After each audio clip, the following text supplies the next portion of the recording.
Moin zu einer neuen Runde Monkey Tested. Heute mit meinem Kooperationspartner Age of Origins.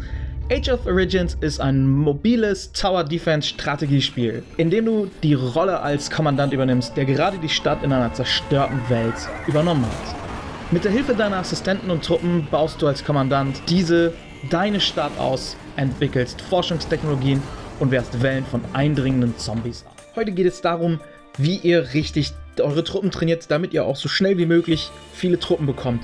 Und dafür ist als allererstes einmal wichtig, das, was ich euch im letzten Video schon mal vorgestellt habe, nämlich die richtige Auswahl der Offiziere. Die müsst ihr dann natürlich auch ernennen. Hier haben wir sie auch schon, das ist bei den Strategen Laurelin. Die hat eben Rekrutierungstempo, meine ist sehr niedrig, bei euch wird sie gegebenenfalls deutlich höher sein und damit natürlich auch ein besseres Rekrutierungstempo anbieten. Das ist die lilane Version, dann gibt es noch die blaue Version, Sergeant Barney, der euch eben auch ein Rekrutierungstempo, Beschleunigung bietet.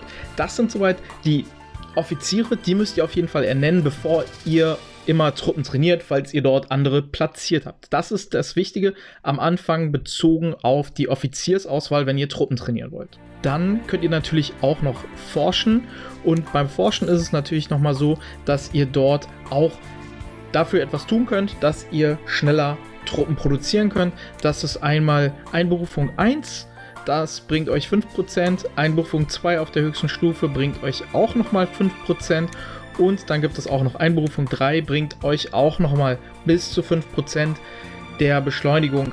Dann gibt es natürlich noch die Exerzierplätze, die sind auch nochmal wichtig, denn ihr erhöht das Rekrutierungsmaximum, also die Anzahl an Truppen, die ihr trainieren könnt, gleichzeitig aber auch den Rekrutierungsspeed-up, also wie schnell ihr Truppen bekommen könnt. Und das ist bei Level 29 bereits auf Max, nämlich mit 7,5%. Dort ist der Sweet Spot, also dort solltet ihr schnellstmöglich hinkommen, denn dort habt ihr den höchsten Reduzierungswert und naja, die 145 mehr Einheiten, die ihr dadurch trainieren könnt, ist jetzt eher vernachlässigbar, weil es im Endeffekt nur 5 mehr sind als zu dem Punkt davor, aber die 7,5% sind eben das Entscheidende. Davon könnt ihr bis zu 8 Stück bauen, das hängt davon ab, wie ihr das Ganze gestaltet. Das wären aber dann noch die Gebäude, die euch eben diesen zusätzlichen Buff bringen.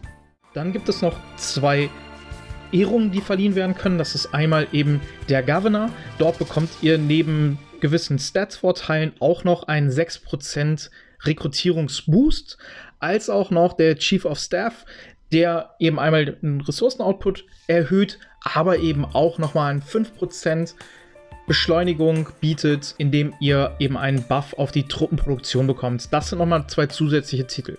In unserer normalen Armee können wir natürlich auch noch Zombies rekrutieren, die unsere eigentliche Armee schützen, beziehungsweise bei wichtigen Events auch eben ganz wichtig und relevant sind im Gegensatz zu anderen Truppeneinheiten. Und dort können wir eben durch die Forschung auch die Rekrutierung beschleunigen, das Rekrutierungstempo, als auch die Anzahl an Truppen, die wir gleichzeitig rekrutieren können, können wir hier zum Beispiel auch erforschen und damit mehr und schneller an Zombie-Truppen kommen. Die Zombie-Truppen, die finden wir eben auch bei dem Biochemie-Akademie und dann der Biochemie-Werkstatt. Dafür brauchen wir aber dann wiederum das Material, um die überhaupt herstellen zu können. Und dann haben wir im Endeffekt noch 3 Gebäude, wo wir neben den Zombies Truppen rekrutieren können. Das ist einmal die Fabrik. Dort können wir eben einmal die Schredder herstellen oder auch die Biker. Das ist dann in der Fabrik. In der Kaserne können wir unter anderem den Grenadier und die Scharfschützen herstellen.